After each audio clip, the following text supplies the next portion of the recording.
Кеш құрметті көрермендер, Қазақстан Ақтау телеарнасында қылмыс пен жаза хабарының кезекті саны. Сәуір айының 25 мен 30 аралығында Қазақстан Республикасы Ішкі істер министрлігінің бұйрығымен мамыр айында өтетін мерекелерге байланысты республика бойынша криминалдық ахуалды қалыптастыру және тәртіп бұзушылық жайттерін алдын алу іс-шаралары өткізілуде.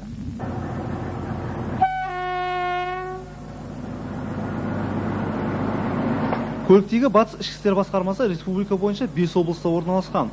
Олар Қызылорда, Ақтөбе, Орал, Атырау және Маңғыстау аумағы. Қоғамдық орындар мен пойыздарда жасалатын қылмыс бұрынғыға қарағанда әлдеқайда азайған.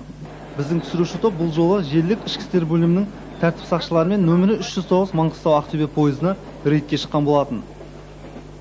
Жолаушылар тасымалдау шеңберіндегі қоғам тәртіпті қорғау үшін осы арнайы құрылым көліктегі Батыс ішкі істер басқармасы бойынша барлық желілік ішкі істер органдарында бар. Соның ішінде біздің желілік бас бөлімде де арнайы құрылым бар. Осы құрылымның жұмысы өзінің арнайы бұйрығы бойынша Қазақстан Республикасы Ішкі істер министрлігінің бұйрығы бойынша негізі жұмысының бәрі реттелген. Оның ішінде айтар болсақ, негізгі біздің жұмысымыз осы жолаушылар шеңберіндегі жолаушылар пойызында құқық тәртібі мен қоғамдық қауіпсіздік, яғни азаматтардың қауіпсіздігін қамтамасыз ету. Негізінен бұл құрылымның жасақталғанда да жолаушылар пойызына шыққанда да әрқашанда өздерінің арнайы рұқсат қағазы бар. Ол Қазақстан Республикасы Ішкі істер министрлігінің арнайы нұсқауымен бекітілген. Сол бойынша ең кемінде 2 адамнан жасақталған жасақ әрқашанда қоғамдық қауіпсіздік сақтау үшін осы жолаушылар пойызына күнбе-күн үзіліссіз шығып отырады.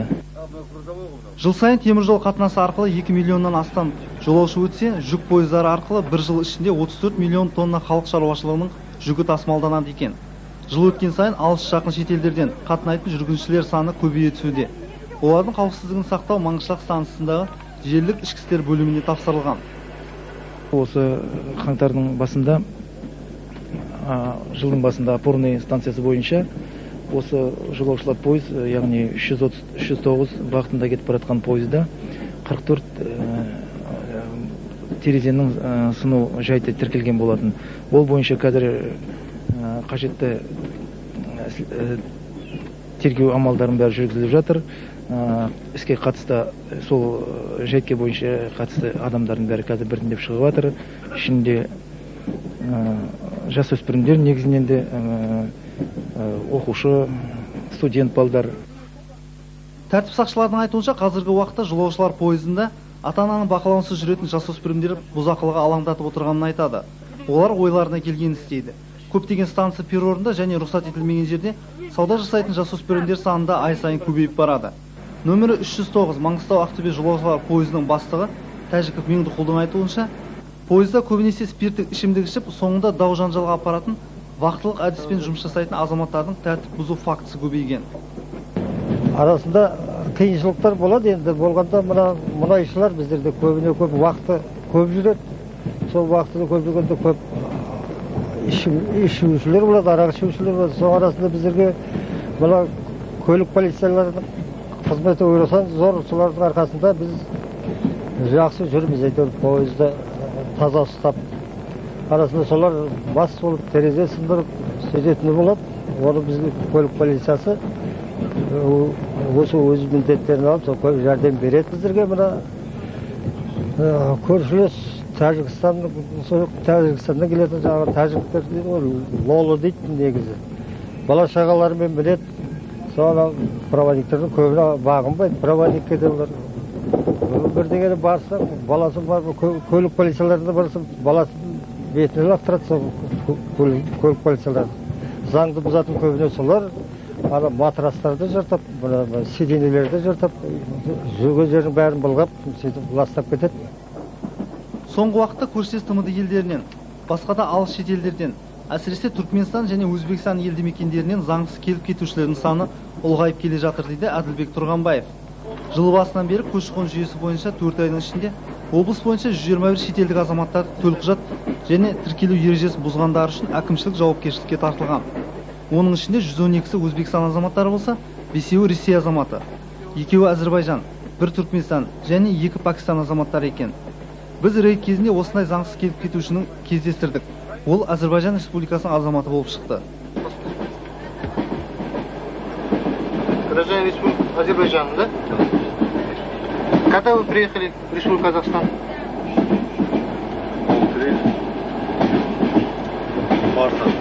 В марте приехали, да? В этом году. И где находился в это время? Где? У кого? Брата был, да? Как? В гостях был и где был? Азербайжан Республикасының азаматы бойынша айта кетсек, ол Қазақстан Республикасына 03 март, наурыз 03 наурыз күні келген 2005 жылы. Содан осы күнге дейін тіркеуде тұрмаған. Яғни ол Қазақстан Республикасында болу ережесін бұзып, белгіленген тіркелу тәртібін сақтамаған үшін әкімшілік құжат толтырылды.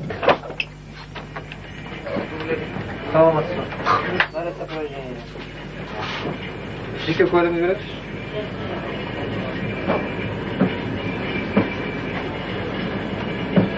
Дүйсенбайдың азамат, сіз белгіленген орынды темекі тартып тұрсыз. Ал мына бір жас жігіт рұқсат етілмеген жерде темекі тартып тұрғаны үшін тәртіп сақшыларынан ескертіп алды. Кінәсін мойындаған ол бірден ақ айыппұл төлейтін болды. Тарту болмайды. Жұмыстан бұрын тарту болмайды. Желілік ішкі істер бөлімі қызметкерлері мұнан әрі төлқұжат тексеруге көшті. Тексеру барысында тәртіп сақшылары Тәжікстан Республикасының азаматтары төлқұжаттарының заңсыз екенін анықтады. Олар Бейнеу ауданына барып, балаларымызды емдетіп келе жатырмыз деп ақталды. Biz kameraga tushamiz. Hozir operatsiya правопорядочный тежело var. So'zdan Buni ham tushuncha qilaveramiz. Rahmat. Qani dokumentlaringizni ko'ring. Alhamdulillah, xudo qo'y. Qayda borasiz?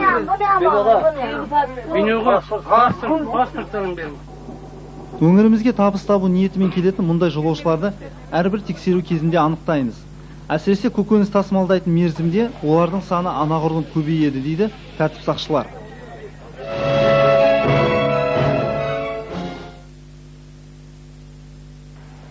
Ақтау-Ақшұқыр жолында 26 сәуір күні таңертең сағат 8:40 шамасында 20 бекет постынан жол полиция қызметкерлері УАЗ автокөлігін тоқтатып тексеру барысында оның ішінен 2 қапшық қызыл балық шықты. Жол полиция қызметкерлерінің айтуынша жыл басынан бергі заңсыз балық тасымалдаушылар саны көбейіп отырғанын айтады.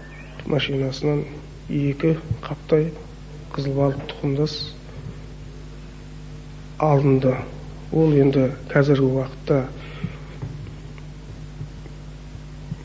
ішкі істер министрінің бұйрығымен Маңғыстау облысында бекіре атты операция жүріп жатыр. Соған байланысты облыстық жол полициясының қызметкерлері жұмыстанып жатыр. Соның арқасында осындай азаматтар ұсталынып жатыр. Жыл басынан 5-6 рет осындай оқиға болып жатыр, ұсталынып жатыр. Бірақ енді қазір енді заң күннен-күнге қатайып жатыр. Заңның өзінің сұрайтын талаптары бар. Біздердің облыстық ішкі істер басқармасының және жол полициясының сотрудниктерінен. Балық деген УАЗ автокөлігінің жүргізушісі Маңғыстау облысы Топқараған ауданының тұрғыны болып шықты. Ол 2 қапшық қызыл балықты тауып алдым деп жауап айтты. Жұмыс жайымен мен Ақтауға шықтым көлікпен. Сол Түлкілі сайына келіп тоқтағанымда сол жерден 2 мөлшек балық тауып алдым. Соны алып жатқанда милиция қызметкерлері ұстап алды. Менікі емес, жолдан тауып алдым, жаңа Түлкілі сайынан. 2 қапшық балықты бұл азаматтың тауып алғаны, немесе сатып пайда көрмек болғанын жүргізілетін тергеу анықтайтын болады. Ал осындай заңсыз қызыл балық тасымалдаушылардың жолын кесуге арналған шаралар ары қарай жалғасын таппақ.